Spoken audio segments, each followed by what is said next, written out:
Okay, sorry about the last video. I started talking about other stuff and then I accidentally hit off where I ran out of memory in the phone. So after cleaning that up, I started, doing a couple other things. And remember when this thing really wouldn't go on? Well, cleaning it a lot helped. But this is not a seamless pipe. It's a seamed pipe. So there's a large parting line going all the way through. I don't have the light set up, but it's very heavy, the parting line. So after cleaning it up a lot, because I was able to twist it and it would go on, but it would be hard to take off. But now you just push down and boom, so you actually pass the line. Now when I hold it, I can pull straight out and it comes out. So that's important. You don't want it to really bind, especially if you want to do what I'm doing. But even if you didn't want to do what I'm doing and you put it on and you welded it, that would be fine too. You would have to take it off at, just put it there at that line.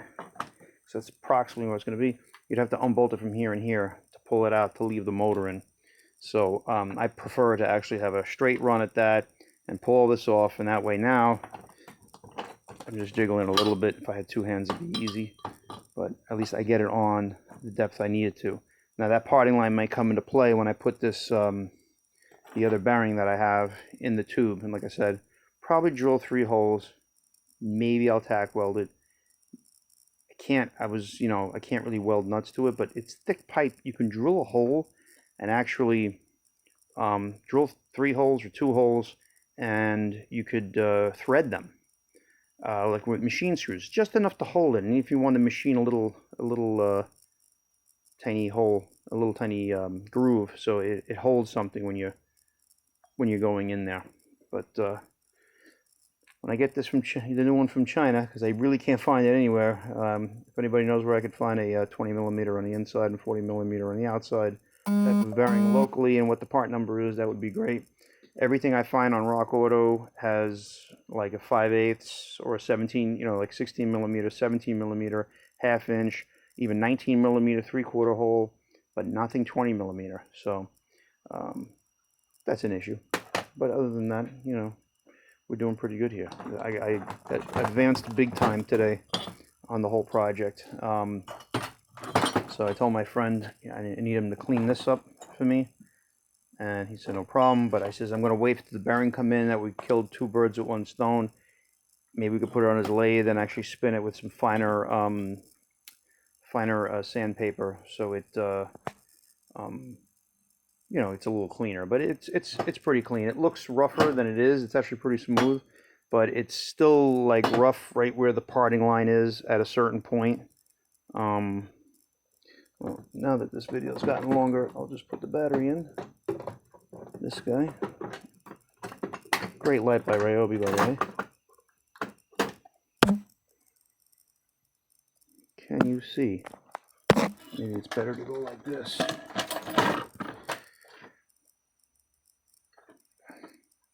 Okay, you see how it's rough? And then you turn it. There's that parting line. That is actually way rougher than it seems. And I got it pretty good, but there's still, it's not perfect. And like I said, when I pressed out of the bearing and it's 40 millimeter, I may need that parting line to actually hold it tight, and then I may not. It depends. So I thought this was worthy to share, because if you're using a unit, I don't know what the other sizes are, even though I got them both here. In fact, I could probably try. This one's like super duty, like high quality, See, this one just fits over fine, it's loose, which is fine, because if this is bolted in and this is bolted in, that's kind of what I wanted. I didn't want it to be so tight, but it's actually good that it's tight in a certain sense, because it'll flow together. And like I said, in the end, you very well could, put it all together like that. I don't know if I have a piece of the tube from a Toyota. I probably have a piece somewhere, just not in my huge mess. However, I might be able to just go like this. Yeah, it's actually about the same. Oh, this is the outer piece. So if this is the same size, it might actually just be the same thing, you know, without measuring it. I don't really know, but ultimately I think you would get it over to the Toyota one. But I think I had a piece somewhere from my friend's car that I did. It's just revealing my messiness. But you know, they say geniuses are messy people, and that's me. But I don't make enough videos. I should make more. But like I said, I'm a guy that does a lot of different things, so this is just something that I wish I can put more time into, you know. But yeah, that was for this setup. That was, I think, for the Toyota. That's just the bracket. Oh well. So at least you have an idea. It looks very close to the Toyota one, at least. But now you know. But if you want a perfect fit for sure on your 40s car, particularly Buick, I think this is the way to go. And oh, let me show you. Put the light on. I don't know how much battery I have left, memory for that matter. This is an unholy mess. That's why I got a lot of dirt falling down on it, but that's the bracket linkage and everything. But as you can see, like this is flat up.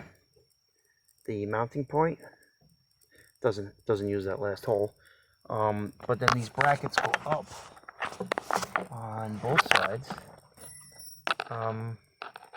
They're all kind of weird angles, you know, and I have to tilt it over.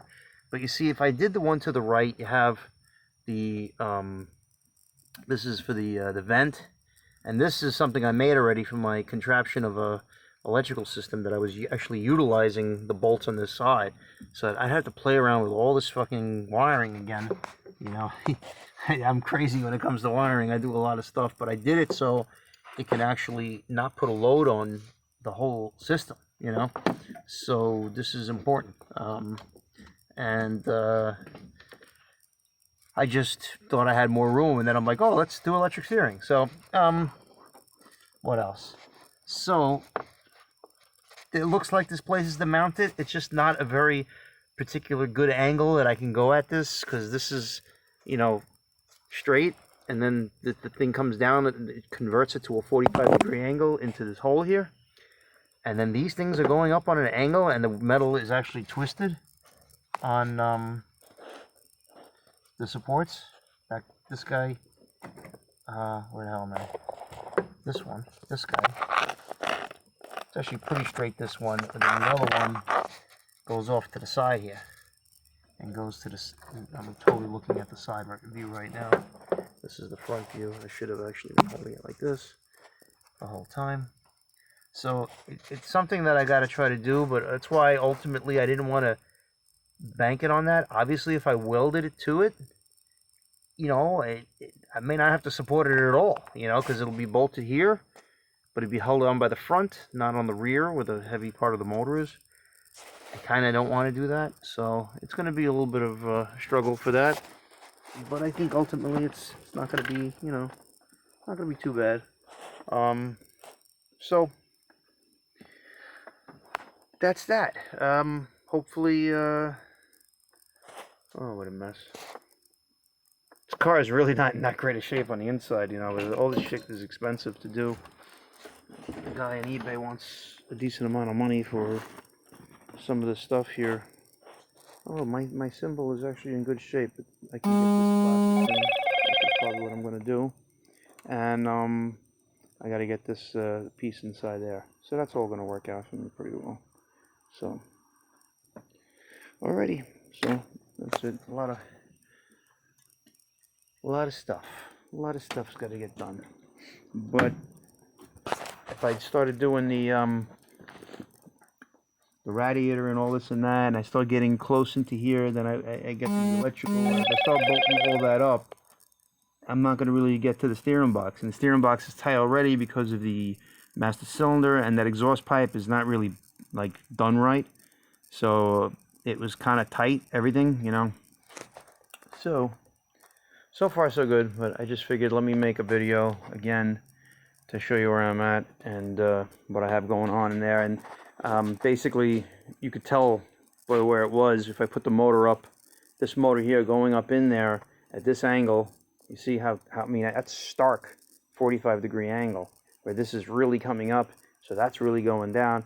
And then this motor is going to be in the way of a lot of stuff without rotating it, so that's going to be fun. And that's the other thing of trying to figure out where everything lies and not having to take it in and out to weld it and whatnot. But you know, I technically could weld it.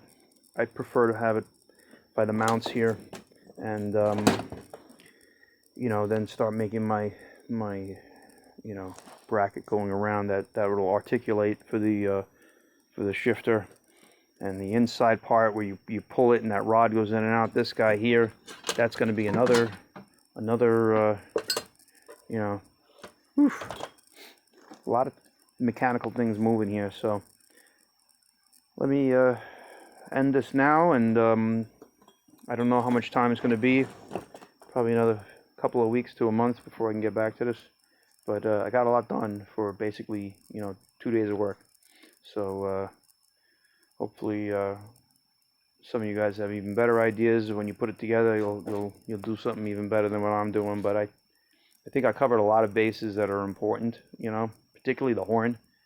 Hate to not have a horn that works with a stupid button under the thing.